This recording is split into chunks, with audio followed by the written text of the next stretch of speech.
Hello दोस्तों, ये video class 12th के अकाउंट्स के बच्चों के लिए है।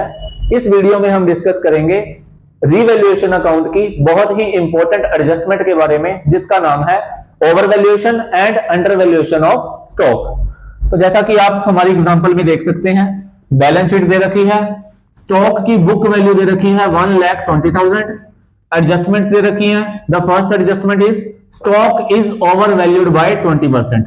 अब इसका क्या मतलब है? ये जो स्टॉक की बुक वैल्यू है 1,20,000, ये 20% से ओवरवैल्यूड है। मतलब जो स्टॉक की ओरिजिनल वैल्यू होनी चाहिए उससे 20% ज्यादा आपने बैलेंस शीट में दिखा रखा है। तो हम क्या करेंगे? स्टॉक की वैल्यू को डिक्रीज करेंगे। अब स्टॉक की वैल्यू को डिक्रीज करना कैसे है? तो जनरली बच्चे क्या करते हैं, जो बुक वैल्यू होती है, जैसे कि यहां पर बुक वैल्यू 1,20,000 की है, बच्चे क्या करते हैं जनरली 1,20,000 का सीधा ही 20% कर देंगे, जो कि बिल्कुल गलत है। सो जो डिक्रीज्ड वैल्यू ऑफ स्टॉक होगी वो निकालने के लिए आपको क्या करना पड़ेगा? आपको एक फॉर्मूला यूज करना पड़ेगा।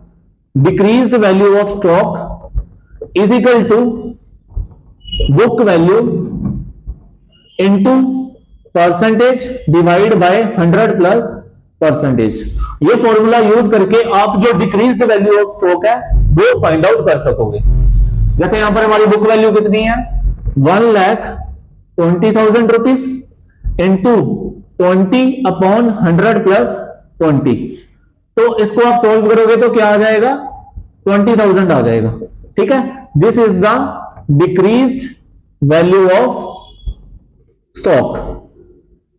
तो इसकी ट्रीटमेंट कैसे करोगे आप? इसकी ट्रीटमेंट करोगे रीवैल्यूएशन अकाउंट में, क्या हो जाएगा? ये डेबिट हो जाएगा। आप रीवैल्यूएशन अकाउंट बनाओगे,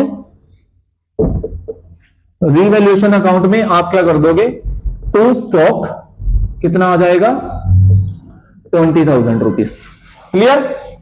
दूसरी ओर इसकी एक ट्रीटमेंट और होने वाली है बैलेंस शीट में, क्योंकि पार्टनर्स कैपिटल अकाउंट में तो इसकी कोई ट्रीटमेंट नहीं होगी।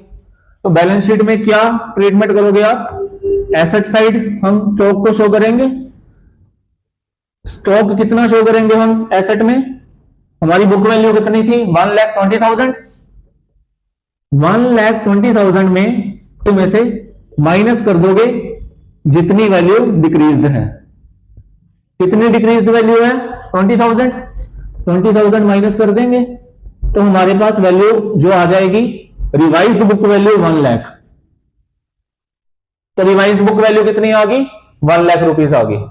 तो ये था हमारा एडजस्टमेंट नंबर ए। अब हम करेंगे एडजस्टमेंट बी। बी एडजस्टमेंट क्या है? Stock is under valued bye 20%।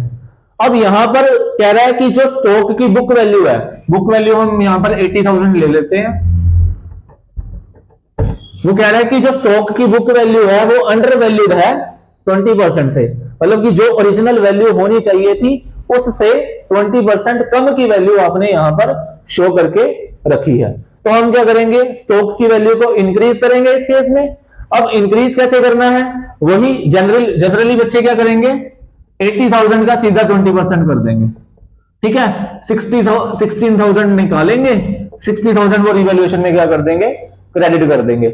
लेकिन ऐसा नहीं करना है। हम इसमें भी फॉर्मूला लगाएंगे। जो हमारी इंक्रीज्ड वैल्यू होगी, इंक्रीज्ड वैल्यू ऑफ स्टॉक, इसमें फॉर्मूला लगेगा book value into percentage divide by 100 minus percentage. So book value कितनी है हमारी? 80,000 इनटू 20% डिवाइड बाय 100 माइनस 20। तो इसको सॉल्व करके आपका कितना आ जाएगा? 20,000 आ जाएगा। This is the increased value of stock. ये आ जाएगा आपका स्टॉक की जो इंक्रीज्ड वैल्यू होगी। तो अब इसकी ट्रीटमेंट क्या करोगे? रीवैल्यूएशन अकाउंट में इसको क्या कर दोगे? डेबिट कर दोगे बाय स्टॉक। कितना आ जाएगा?